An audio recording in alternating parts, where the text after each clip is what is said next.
날씨가 너무 더워서 힘드시죠? 예, 그냥 몸만 힘든 게 아니라 때때로 마음도 힘들어지는데 우리 마음이 제일 힘들 때가 언제입니까? 우리가 정말 답답하다라고 느낄 때가 언제입니까? 옆에 계신 분들 또 가족들 혹은 직장 어디서든지 제일 답답하다고 느낄 때가 서로 말이 안 통할 때가 답답하지 않습니까? 집에서 자녀들하고 있는데 도대체 이 녀석들이 무슨 생각을 하고 있지? 도대체 알 수 없을 때 정말 답답하고, 부부가 함께 있는데 도대체 내 아내가 내 남편이 무슨 생각을 하고 있는지 알 수 없어. 그러면 정말 답답할 겁니다. 그 답답할 때 그 답답함을 해결할 수 있는 방법이 뭘까요? 어떻게 하면 답답함이 해결될까요? 서로의 생각을 알면은 해결되겠죠. 서로의 생각을 아는 방법은 서로 이야기를 나누는 겁니다. 우리가 신앙생활 하면서도 그런 답답함을 느낄 때가 종종 있습니다. 어떤 때가 제일 답답합니까? 신앙생활 할 때? 하나님은 나에게 왜 대답을 안 해주시지? 그럼 답답하죠. 기도는 내가 열심히 했는데 기도는 열심히 했는데 하나님이 나한테 답이 없네? 왜 답이 없으실까? 하나님이 내가 어떻게 하기를 원하실까? 이걸 알 수 없을 때 정말 신앙적으로 답답함을 느끼게 됩니다.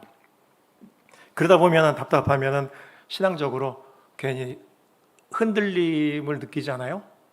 하나님이 나를 사랑하시나? 하나님이 정말 나를 구원하셨나? 이런 생각에 흔들릴 때도 종종 있습니다. 그리고 내 옆에 신앙생활하는 다른 사람들 보면은 저 사람은 저렇게 잘 풀리는데, 하나님은 저 사람이 기도하는 건 다 들어주시는데 나는 왜 대답이 없으시지? 막 이러면은 짜증나기도 하고 답답하기도 하고 화나기도 하고 하나님에 대한 불만이 우리에게 나타나는 걸 볼 수가 있습니다. 우리가 믿는 하나님은 어떠한 하나님이십니까? 우리 성도님들이 믿는 하나님은 어떤 하나님이세요? 하나님은 전지전능하신 하나님이시다. 믿습니까? 정말이에요? 근데 하나님은 내가 기도해도 답을 안 주시는데 하나님이 전지전능하십니까? 네? 그래도 아멘입니까? 네, 할렐루야. 맞습니다. 하나님은 전지전능하신 하나님이신데 우리가 답답해하는 이유는 전지전능하신 하나님이 왜 내가 기도하는데 안 들어주십니까? 나에게 뭔가 답을 주셔야죠. 내가 오른쪽으로 갈지 왼쪽으로 갈지 아니면 다시 돌아가야 될지 하나님 나에게 좀 알려주셔야지 내가 뭔가를 할 수 있지 않습니까? 이런 느낌이 들 때가 우리가 정말 답답합니다. 그런데 사실 그 답답함 속에 하나님은 우리에게 주시는 음성이 있습니다. 우리가 기도할 때마다 하나님이 바로바로 답을 주시면 정말 좋겠죠. 근데 그거는 어느 때에 종종 이루어집니까? 우리가 집에서 아이들을 키우면은 갓난 아이들일 때는 즉각적으로 부모들이 반응하죠. 아기가 으앙 울면은 얘가 배고픈가? 아니면은 기저귀에 오줌통을 쌌나? 찾아보고 필요한 걸 채워주잖아요. 근데 자녀들이 중고등학교를 졸업하고 청년이 되었는데 아들이 와서 으앙 울면은 바로 해결해 주십니까? 그러지 않죠. 사람이 성숙해 가면 성숙해 갈수록 그 나이에 맞는 대처가 있습니다.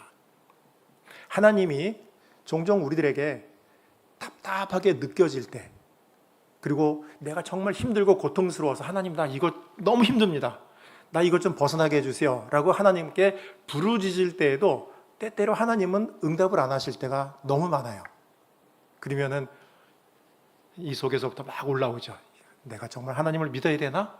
이 하나님이 정말 날 사랑하시나? 막 속에 올라옵니다.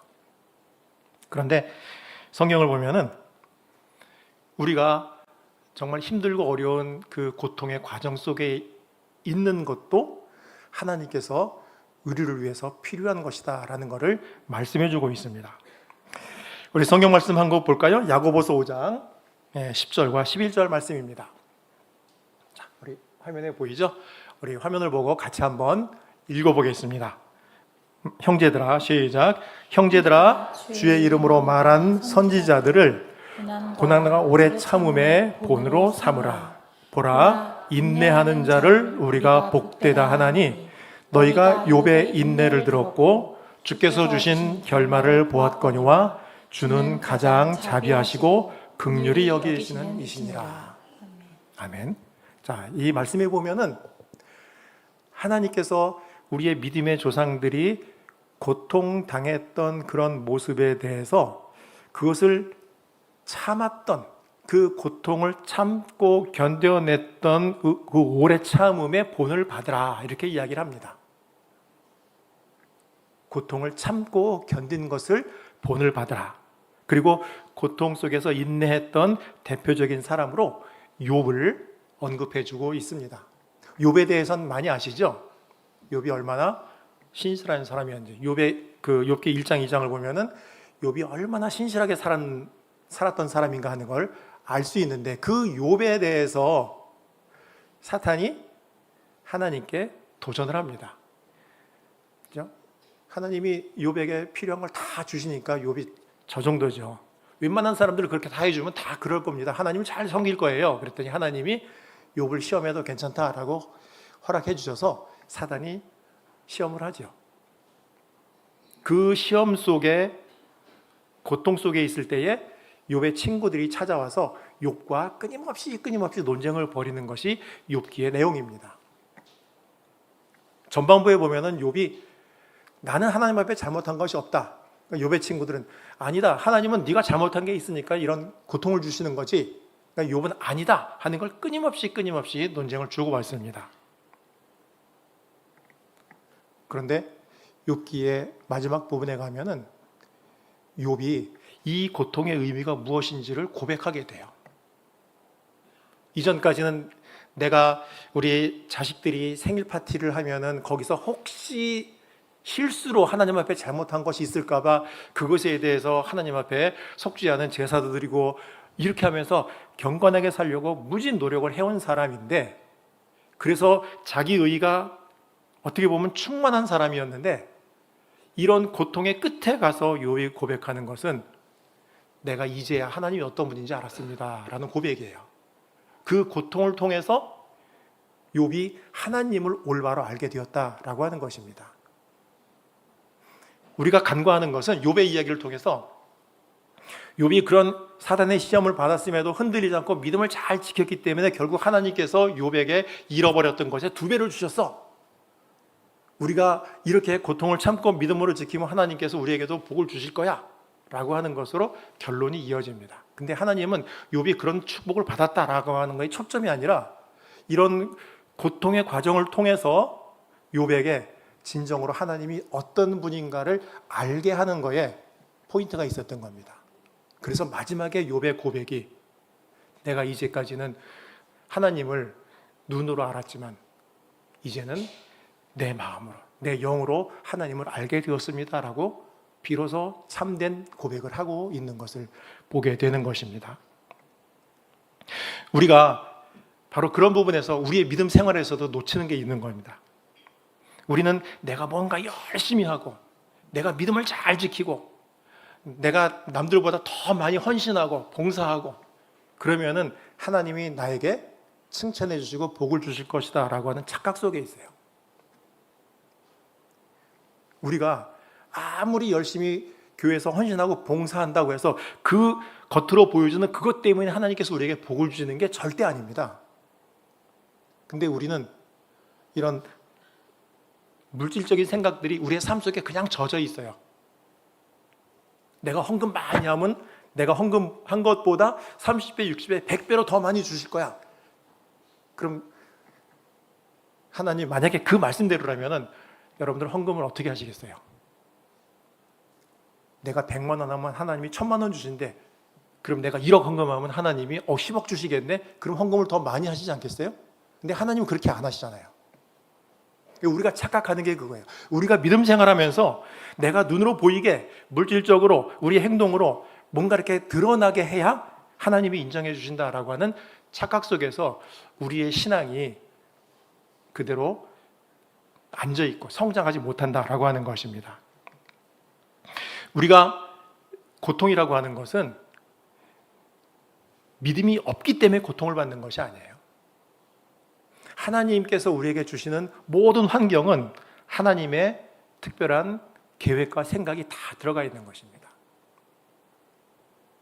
우리가 생각하는 훌륭한 임금 다윗도 얼마나 믿음이 좋은 사람입니까?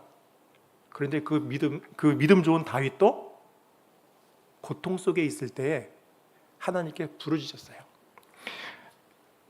시편 13편은 다윗이 사울에게 쫓겨서 도망다니는 과정 속에서 너무 힘들고 괴롭고 어려우니까 하나님께 부르짖은 내용입니다. 여호와여, 어느 때까지니까 나를 영원히 잊으시나이까? 주의 얼굴을 나에게서 어느 때까지 숨기시겠습니까? 나 정말 너무 힘듭니다. 내가 사울에게 잘못한 것도 없는데 사울이 죽이려고 나를 계속 쫓아다닙니다. 나는 계속 도피하고 있습니다. 하나님, 언제까지 내가 이렇게 해야 되겠습니까? 그 다윗이 망명세관하며 쫓겨다니면서 이렇게 낙심했던 모습이 그 속에 나타나서 하나님께 울부짖는 것입니다. 다윗이 위대한 신앙을 갖고 있다는 걸 잘 압니다. 그래서 우리는 다윗의 신앙을 본받아야 한다, 이렇게 수없이 들어왔고 또 그것이 우리의 믿음의 어떤 모토가 되기도 합니다. 그런데 중요한 것은 다윗이 그런 위대한 신앙을 갖고 있었고 정말 자기가 열심히 하나님께 나아갔기 때문에 하나님이 다윗을 구원하셨다, 이렇게 생각하면은 우리가 해야 할 짐이 너무나 많아요. 다윗도 그렇게 했는데 다윗보다 더 열심히 우리가 해야 되고, 아브라함이 믿음이 좋다고 그랬는데 아브라함보다 더 많은 믿음의 노력의 결과가 우리에게 주어져야 된다. 그럼 우리가 생활하는 게, 신앙생활하는 게 너무 힘들잖아요. 어떻게 다윗과 아브라함과 우리를 비교할 수 있겠습니까? 근데 아브라함이나 다윗이나 보면은 그들도 역시 우리와 별반 다름없는 인간이다라고 하는 것을 이 속에서 발견할 수 있습니다. 그리고 그 속에서 하나님이 우리에게 보여주시는 것은 아브라함이 잘해서, 다윗이 잘해서 아브라함과 다윗을 내가 세워주고 불러준 것이 아니다라고 하는 것을 명확하게 보여주고 있는 것입니다. 하나님 앞에서 인내가 필요한 건 당연합니다. 다윗과 같은 믿음이 필요합니다. 그런데 이런 고통 속에서 하나님께서 우리에게 요구하시는 것, 하나님이 우리에게 정말 중요하게 질문하시는 것은 네가 알고 있는 하나님은 어떤 하나님이냐라고 하는 질문이에요. 그냥 물질적으로 내가 이렇게 하나님 앞에 헌신하면 하나님은 나에게 이만큼 보상해 주시는 분이야. 우리가 초창기 우리 교회가 막 부흥할 때 우리 한국 교회 흐름이 그런 거잖아요. 그러니까 민속신앙의 어떤 기복적인 것들이 우리 기독교 안에 많이 들어와 있어가지고 예수 잘 믿으면 복 받고, 예수 잘 믿으면 자식 잘 되고, 예수 잘 믿으면 건강해지고, 예수 잘 믿으면 뭐가, 이런 게 우리 속에 뿌리 박혀 있는 거예요. 그런데 예수 믿는 사람은 암 안 걸리나요? 예수 믿는 사람은 사업하면 무조건 다 성공하나요? 그렇지 않거든요. 예수 믿는 사람이 사업하다 실패할 수도 있고요. 예수 믿는 사람이 암이 걸려서 죽을 수도 있어요. 저희 형수님도 암으로 돌아가셨어요. 네. 그렇다면 지금까지 우리가 생각했던 그 믿음이라고 하는 것은 과연 뭘까요?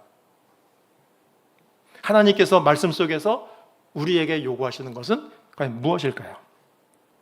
오늘 이 본문 속에서 하나님이 아브라함에게 침묵을 하셨는데 그 침묵의 이유가 뭔가 하는 것을 우리가 생각하면서 하나님을 좀 더 깊이 알아가는 이 시간이 되면 좋겠습니다. 아브라함은 창세기 12장에서 하나님이 아브라함을 부를 때 아브라함을 부르는 어떤 특별한 배경이 있어서 부른 것이 아니었어요. 아브라함이 믿음이 훌륭했다, 하나님 앞에 엄청나게 헌신을 했다. 지금으로 말하면 아브라함이 목사였고 장로였고 권사였고 집사였고 그런 훌륭한 어떤 직책을 가지고 있어서 불렀다, 이런 배경이 전혀 없거든요. 오히려 아브라함의 배경은 아버지가 우상을 만들어 파는 그런 직업의 전통을 가지고 있는 집안이었습니다. 하나님이 아브라함을 부를 때 어떤 배경을 보고 부른 것이 아니라 아브라함은 그냥 그 자체를 부르셨던 것입니다. 그래서 그 부름에 순응해서 아브라함이 고향을 떠나게 되었는데 그것 훌륭한 믿음이죠.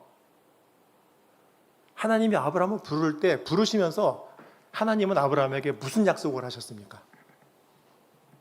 내가 너로 큰 민족을 이루게 하겠고 모든 세상의 복의 근원이 되게 하겠다라고 하나님께서 약속하셨잖아요. 그리고 아브라함이 떠났습니다. 아브라함이 고향을 떠날 때 나이가 75세였습니다. 75세. 고향을 떠나서 75세에 떠나서 어디로 가야 되는지 몰랐습니다. 그냥 내가 너에게 지시하는 곳으로 가라. 좌표를 찍어주고 여기까지 가면 돼 이렇게 말한 것이 아니라 일단 너는 너희 그 우상을 섬기던 만들어 팔던 그 집에서 나와. 그게 첫째야. 그 다음에 어디로 갈지는 내가 나중에 알려줄게. 이거였거든요. 근데 아브라함은 그냥 그렇게 순종하고 나왔습니다. 그래서 우리는 아브라함이 훌륭한 믿음이다라고 이야기를 합니다. 물론 훌륭하죠. 근데 아브라함이 역시 우리와 같은 인간일 수밖에 없었다라고 하는 것이 아브라함의 그 후에 나타나는 삶 속에서 종종 보여집니다. 그게 이제 오늘 본문 속에도 담겨 있는 것입니다. 하나님이 아브라함에게 약속하신 것은 내가 너로 큰 민족을 이루게 하겠다라고 했는데 큰 민족을 이루려면 전제가 뭐예요? 아브라함에게 뭐가 있어야 돼요? 자식이 있어야 되잖아요. 자식이 없는데 큰 민족을 이루겠다. 말이 안 되잖아요. 그러니까 아브라함은 나에게 이제 자식이 생길 거야. 근데 나이가 75세가 될 때까지 자식이 없었어요. 아브라함의 사라는 아브라함보다 10살이 어려요. 65세에 나왔습니다. 그랬는데 이들이 나와서 있는 동안에 시간은 지나가는데 자식이 안 생기는 거예요. 아브라함이 고민이 생겼습니다. 그리고 생각을 했습니다. 나에게 자식이라는 무슨 어떤 의미일까 생각하다가 하나님께 기도했습니다. 하나님이 나에게 아들을 주신다 그랬는데 지금 내 나이도 이렇게 됐고 내 안에 살아도 나이가 이래서 자식을 낳을 수가 없을 것 같은데 내가 내 집에서 내 아들처럼 데리고 있는 내 종이 있습니다. 이 친구를 내 아들로 양자로 삼으면 어떻겠습니까? 라고 했더니 하나님께서 No 그러셨어요. 아니다.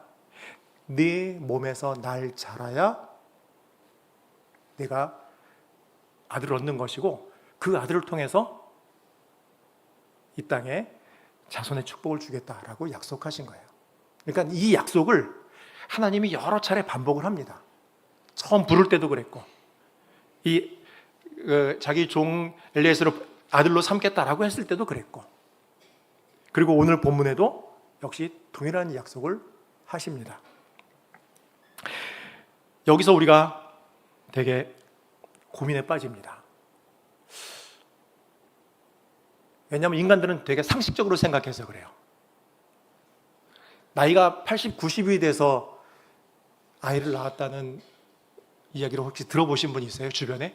나이가 80, 90이 되었는데 와 아이를 낳았대. 이런 얘기 들어보시지 못했죠. 왜냐하면 인간은 생리적으로 그때가 되면 아이를 낳을 수 없는 몸 상태가 되잖아요.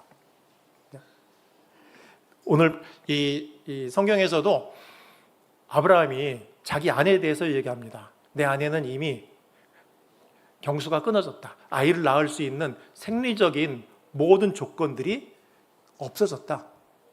근데 어떻게 아이를 낳을 수 있겠느냐라고 이야기를 하거든요. 그러니까 아브라함도 인간적으로 생각을 한 거예요. 하나님, 이거 도저히 안 됩니다. 그래서 내 집에서 길러오던 이 종을 아들로 삼겠습니다. 그랬더니 하나님이 아니라고 하셨어요. 시간이 좀 더 흘렀습니다. 나이가 점점 더 들어갑니다. 아브라함의 나이가 86세가 되었어요. 75세에 불렀으니까 11년이라는 시간이 흘렀잖아요. 86세가 되었는데 여전히 아들이 없습니다. 그러니까 아브라함의 아내 사라가 아브라함에게 제안을 합니다. 내 몸종인 하갈을 통해서 아들을 낳고 우리의 아들로 입양합시다. 상당히 그럴듯하잖아요. 뭐 아들을 못 낳아서 입양하는 경우들도 많이 있고, 옛날 왕 같은 경우는 뭐 왕비가 아들을 못 낳으면 후궁을 통해서 아들을 낳기도 하고 그런 일이 많았으니까. 그래서 아브라함이 이 사라의 제안을 수용합니다. 여기에서의 문제가 뭡니까? 아브라함이 자기 아내 사라의 제안을 받아들여서 하갈과 동침하고 아들 이스마엘을 낳았습니다. 여기에서 가장 큰 문제가 뭘까요? 아브라함이 하나님께 물어보지 않았다는 거예요. 자기의 종을 아들로 삼겠다라고 할 때는 하나님, 이 종을 내 아들로 삼겠습니다라고 이야기를 했고 하나님의 반응이 나타났잖아요. 아니다라는 반응이 나타났잖아요. 근데 이 하갈을 통해서 아들을 낳는다라고 할 때는 인간의 상식으로 생각한 거예요. 그래, 이 종은 나랑 전혀 피가 안 섞였으니까, 그런데 하갈을 통해서 나오면 내 피가 섞인 내 아들이 될 거니까 이거는 뭐 내 자식이지, 이런 인간적인 생각이 아브라함에게 먼저 앞섰기 때문에 하나님께 물어보지 않은 거예요. 근데 하나님은 거기서 뭐라고 말씀하십니까? 이스마엘이 내 아들이 아니라 너와 사라의 사이에서 낳은 아들이라야 내가 약속한 아들이다 라고 얘기하는 거예요. 그게 이스마엘을 낳았을 때가 16장 끝에 보면은 아브라함이 86세라고 이야기를 합니다. 그리고 17장으로 넘어갑니다. 17장 1절에 보니까 아브라함의 나이가 몇 살이라고 합니까? 99세. 아브라함의 나이가 99세. 이스마엘을 낳고 13년, 14년 더 흘렀죠. 아브라함이 99세니까 아브라함의 아내 사라는 89세입니다. 10살 차이. 점점 더가 아니죠. 이제 완전히 자식을 생산할 수 없는 그런 신체적인 조건이 된 거예요. 그런데 이 16장 끝에서 17장으로 넘어가는 이 14년이라는 기간 동안 이 사이에 어떤 일이 있었는가는 성경에 기록이 없습니다.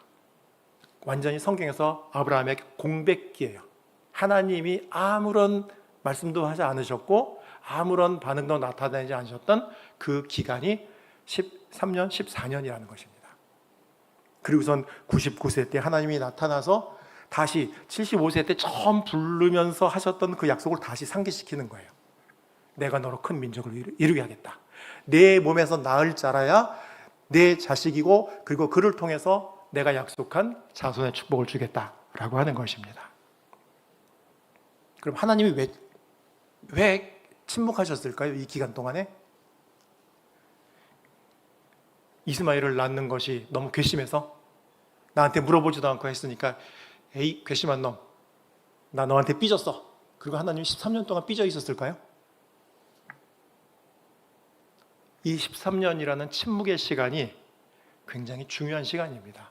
성경에선 16장에서 17장으로 넘어가는 그냥 간단한 시간이지만, 그러나 시기적으로 13년이라는 시간은 아브라함에게는 엄청나게 중요한 시간이고 하나님도 엄청난 계획이 그 속에 들어있는 시간인 것입니다.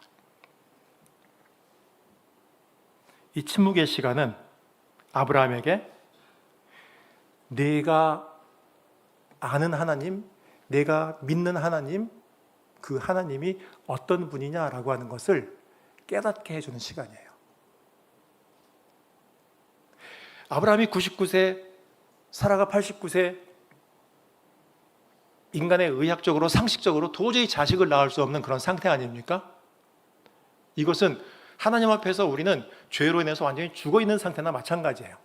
우리 인간은 죄로 인해서 죽을 것이다가 아니라 우리는 죄로 인해서 이미 죽은 사람들이거든요. 하나님은 아브라함에게 이 13년의 공백을 통해서 너는 완전히 죽은 사람이다. 그러나 내가 너를 살릴 것이다. 이거를 알려주시는 시간이에요. 우리는 죄로 인해서 완전히 죽었는데 하나님께서 우리에게 생명을 주시고 구원하시는 거죠. 완전히 죽음에서 생명으로 옮기는 그런 구원의 역사를 보여주고 있는 것입니다. 이 아브라함이 오늘 이 말씀 속에서 99세 때 네가 아들 낳을 것이다 그랬을 때, 자, 우리 창세기는 말씀 한번 띄워볼까요? 창세기 17장 17절. 자, 한번 말씀을 소리내서 읽어볼까요? 아브라함이 엎드려 웃으며 마음속으로 이르되 100세 된 사람이 어찌 자식을 낳을까? 사라는 90세니 어찌 출산하리요? 아브라함이, 하나님이 내년 이맘때 네가 사라를 통해서 아들을 낳을 것이다 그랬을 때 아브라함이 어떻게 반응했다고요? 어떻게 반응했습니까? 웃었대요. 저 웃음의 의미는 뭡니까? 에이, 하나님 말도 안 돼요. 그죠? 지금 내 나이가 내일 모레면 100살인데 무슨 아들을요? 하나님에 대한 믿음이 온전하지 않은 걸 말하고 있는 거예요. 사라도 역시 마찬가지입니다. 18장 10절, 12절 한번 볼까요? 예, 18장 10절에서 12절까지입니다. 같이 한번 읽어보겠습니다. 그가 이르되 내년 이맘때 내가 반드시 내게로 돌아오리니 내 아내 사라에게 아들이 있으리라 하시니 사라가 그 뒤 장막문에서 들었더라.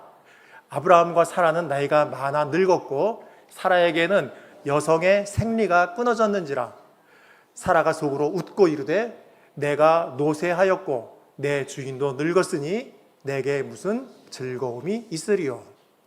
아브라함과 사라의 반응이 같지 않아요? 하나님께서 말씀하실 때 아브라함도 웃었고 사라도 웃었어요. 그 웃음의 의미는 와, 드디어 아들을 갖는구나, 흥분하고 기쁨의 웃음이 아니잖아요. 에이, 말도 안 돼. 하나님, 이게 상식적으로 말이 됩니까? 18장에 보면은 여자로서 아이를 낳으려면은 계속 생리적으로 활발하게 일어나야 되는데 그게 다 죽었다, 끊어졌다 그랬잖아요. 아브라함도 사라도 하나님께서 말씀하실 때 듣긴 했지만 아이고 참 말도 안 되는데요. 그 말도 안 되는데 하고 웃었던 것이 인간 아브라함이고 인간 사라입니다. 인간 아브라함과 인간 사라가 상식적으로 생각할 때 하나님은 우리의 상식을 뛰어넘어서 하나님의 일을 하시는 거예요. 그리고 그 과정을 통해서 아브라함과 사라는 하나님은 우리의 상식으로 이해하는 분이 아니구나, 하나님이 이런 분이구나 라고 하는 것을 비로소 깨닫는 것이죠. 우리 성도님들에게 있어서 하나님은 어떤 분이십니까? 우리에게 상식적으로 뭐가 이해되어져야만 하나님을 믿습니까? 우리의 상식이 통하지 않으면 하나님에 대한 믿음이 안 생깁니까? 그래서 성경을 보면서 갈릴리 바다에서 예수님을 보고 베드로가 물 위를 막 걸었다고 하는 거, 아이고 저거 말도 안 되는 건데, 이런 반응이 나옵니까? 예수님이 죽은 나사로를 살리셨다. 어떻게 죽었는데 살아나? 인간의 상식으로 불가능한 일들이 일어나는 것에 대해서 믿음이 가십니까? 아브라함과 사라도 역시 그랬어요. 100세가 되고 90세가 되었을 때 아이고 무슨, 그러면서 하나님의 말씀에 대해서 피식, 어떻게 보면 불신의 표시였던 거죠. 그런데 하나님이 그 13년이라고 하는 공백 이후에 다시 하나님이 오셔서 내가 아들을 낳을 것이다. 그때 아브라함과 사라가 보였던 반응에 대해서 하나님이 너 두고 봐라 하고 책망하신 것이 아니에요. 아브라함과 하나는 그 피식 웃었다는 말 속에서 완전히 모든 것을 다 포기하고 불가능하다고 하는 것을 알고 있던 그 상황 속에서 하나님이 불가능을 가능하게 하시는 것을 보게 하는 거예요. 그 불가능을 가능하게 하시는 그 상황을 딱 맞닥뜨리고 비로소 아브라함은 하나님은 이런 하나님이시구나, 참 하나님에 대해서 아는 거죠. 욥이 자기의 의로 계속 자기의 의로 그 친구들과 논쟁하면서 난 아직 죄가 없어, 나는 내 죄 때문에 이런 벌 받는 것이 아니야 라고 논쟁을 하다가 궁극적으로 하나님 앞에서 난 죄인이구나, 내가 하나님을 올바로 보지 못했구나 라고 하는 고백을 했던 것처럼 이 아브라함과 사라 역시 이때까지는 정말 하나님을 믿는 모습인 것처럼 살아왔는데 정작 중요한 순간에 네가 아들을 낳을 거야? 그러니까 아유, 말도 안 되는데요. 하나님에 대한 불신의 모습이 나왔다가, 그리고 하나님이 정말 백세의 아들을 주실 때에 와, 하나님이 이런 분이구나. 그 긴 시간 동안 하나님이 나에게 주신 공백의 시간, 거기에 내가 안달하고 발버둥 치고 하나님에 대해서 원망하고 불신했던 그 모든 시간들이 내가 하나님을 알지 못했기 때문에 그런 것이고, 이런 놀라운 전지전능하신 하나님의 역사가 나타나자 하나님은 우리의 상식을 뛰어넘고 우리의 이성을 뛰어넘고 존재하시는 분이구나 하는 것을 비로소 이 아브라함이 알게 된 것입니다. 우리 성도님들 생활하면서 또 믿음 생활하면서 이 아브라함처럼 때로는 답답한 게 있을 수도 있어요. 왜 나에게 이 문제가 안 풀리지? 왜 나에게 이런 방향에서 하나님이 해결점을 보여주지 않을까? 내가 언제까지 하나님께 기도만 하고 참고 기다려야 될까? 이런 답답함이 있을 때, 그럴 때 우리가 종종 실수하는 게 내 이성과 내 판단력을 가지고 뭔가를 해나가면서 그게 하나님이 뜻인 것처럼 내가 자꾸 포장하는 거예요. 내가 포장하고 이게 하나님이 나에게 원하시는 거야 라고 포장을 하는데, 근데 그것은 하나님의 뜻이 아니라는 것입니다. 아브라함도 인간적인 방법으로 하갈을 통해서 아들을 낳으면서 그래도 내 피가 섞인 아들이니까 라고 스스로를 정당화했을 거예요. 그런데 하나님 그게 아니라고 했잖아요. 그리고 아브라함은 내 안에 사라를 통해서 아들을 낳을 것이다 라고 하는 걸 99세 때에 다시 한번 선언해 주시고, 그 선언한 것이 이루어지면서 아브라함이 비로소 하나님을 올바로 알게 되는 것입니다. 따라서 우리에게 어떤 고난이 있습니까? 해결하지 못하는 답답함이 있습니까? 우리가 당연히 하나님 앞에 기도해야 되겠죠. 그러나 그 기도를 통해서 내가 뭔가 덕을 쌓고 하나님 앞에 의의를 쌓아서 내가 하나님의 답을 받으려고 하는 것이 아니라, 내 답답함과 괴로움과 힘든 것이 있을 때 나의 이 상황을 온전히 하나님 앞에 내어놓고 기도하면서 하나님의 침묵이 언제 끝나는지를 기다리는 것입니다. 그게 믿음이거든요.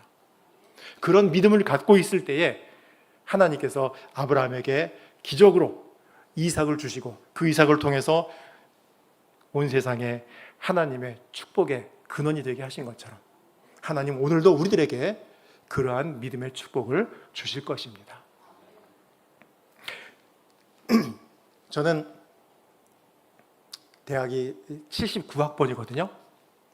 1979년도에 이제 대학을 입학했는데, 대학을 다니고 이제 신대원을 다니면서 제 목회 방향에 대해서 고민을 많이 했습니다. 대부분 70년대 그때 이제 신학교를 가면은 교회를 개척하거나 선교사를 가겠다라고 하는 게 이제 90% 이상이에요. 근데 저는 그런 쪽에 대한 이게 가슴에 울림이 없었어요. 그래서 고민을 많이 했습니다. 그러다가 병원이나 학교나 이런 기관 사역하는 쪽에 제가 관심을 갖게 되었고, 그쪽에 대해서 연구를 하고 그쪽 길로 가기를 원했습니다.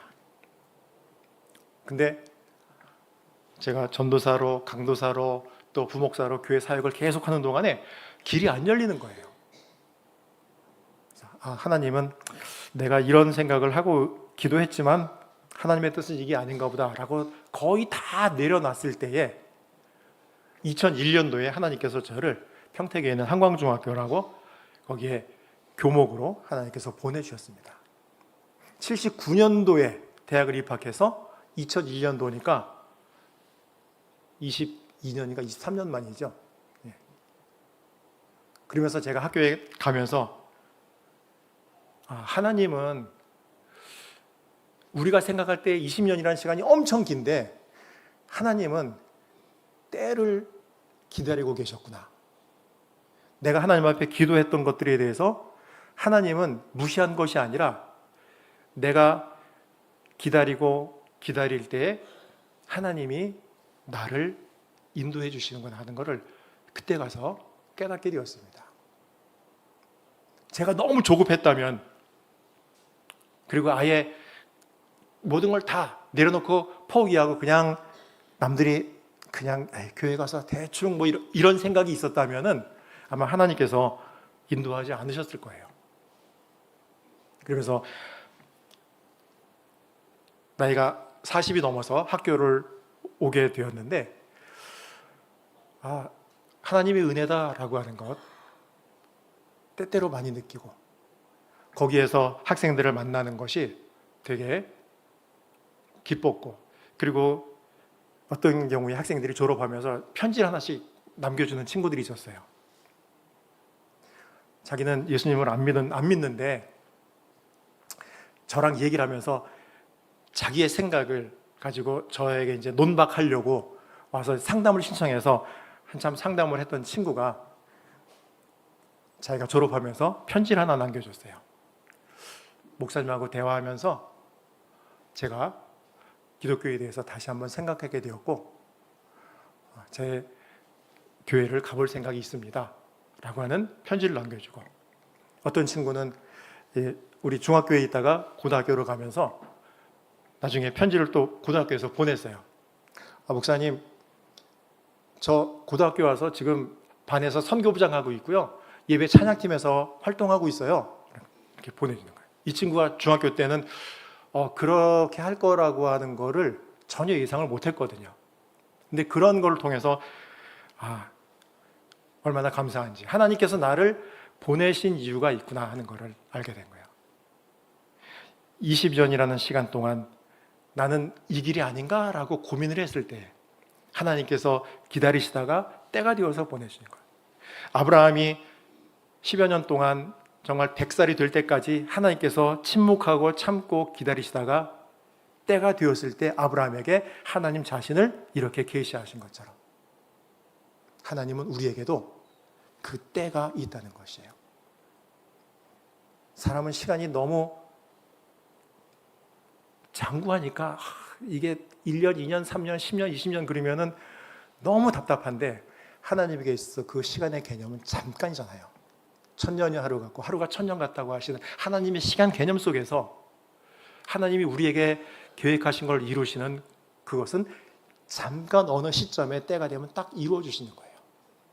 그래서 우리는 아브라함이 하나님께서 침묵했던 그 시기에 아브라함이 인간적인 방법으로 하갈을 통해서 이스마엘을 얻어보기도 했는데, 결국은 하나님의 때가 되었을 때에 인간의 이성과 인간의 판단력과 인간의 계획으로 하나님의 일을 이루는 것이 아니라 하나님이 준비한 시간에 하나님에 대해서 올바로 인식하게 되면은 그 믿음을 통해서 하나님이 일을 하신다라고 하는 겁니다.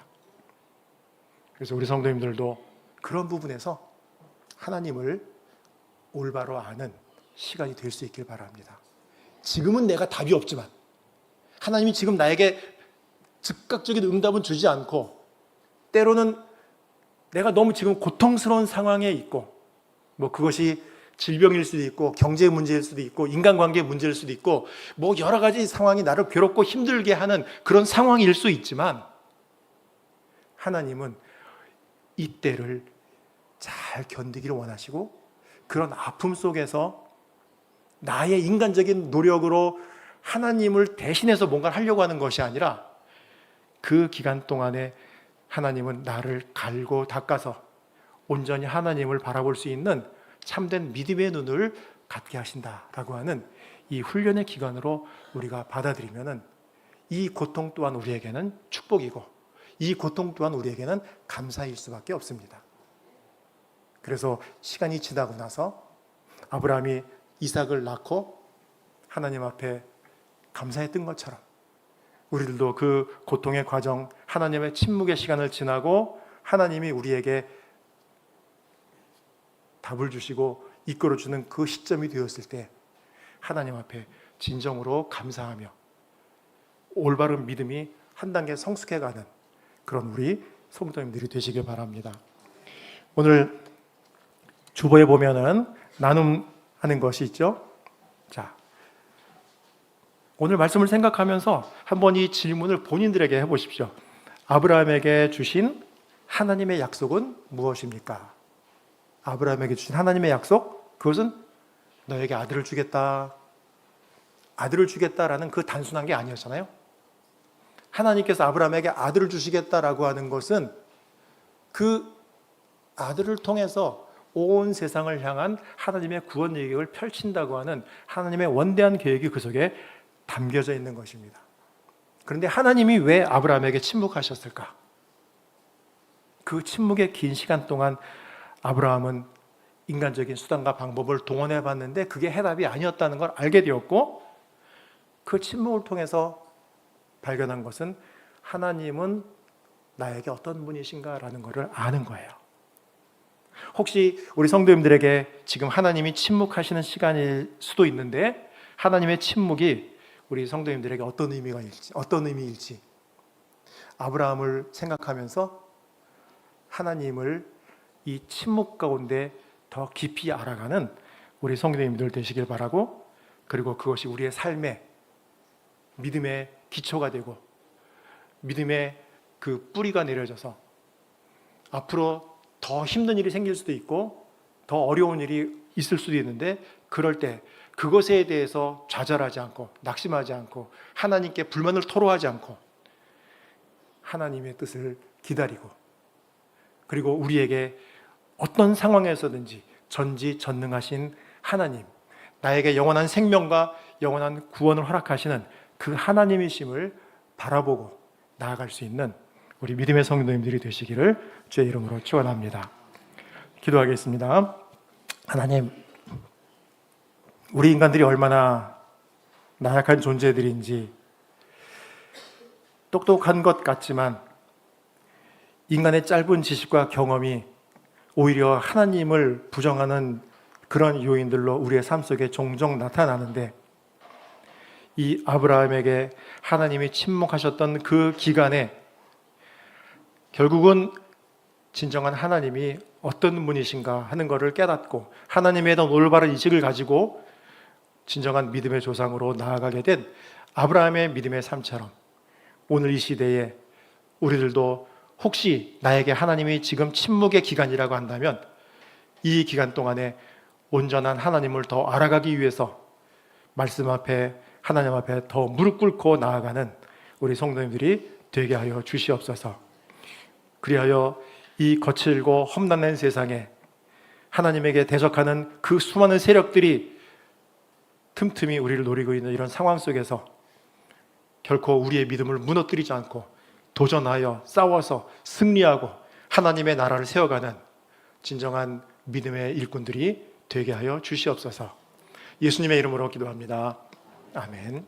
이제는 우리 주 예수 그리스도의 은혜와 하나님 아버지의 크고 놀라우신 사랑과 성령의 감동하시고 교통하심의 역사가 하나님의 침묵 가운데 하나님이 어떤 분이신지 올바로 알고 믿음으로 견디며 하나님께서 이루실 그 마지막 날에 하나님 앞에 부끄럼 없이 서기 위하여 날마다 믿음으로 정진해 나아가는 우리 사랑하는 성도들과 교회와 이 나라의 민족 위에 이제로부터 영원토록 함께 있을지어다. 아멘.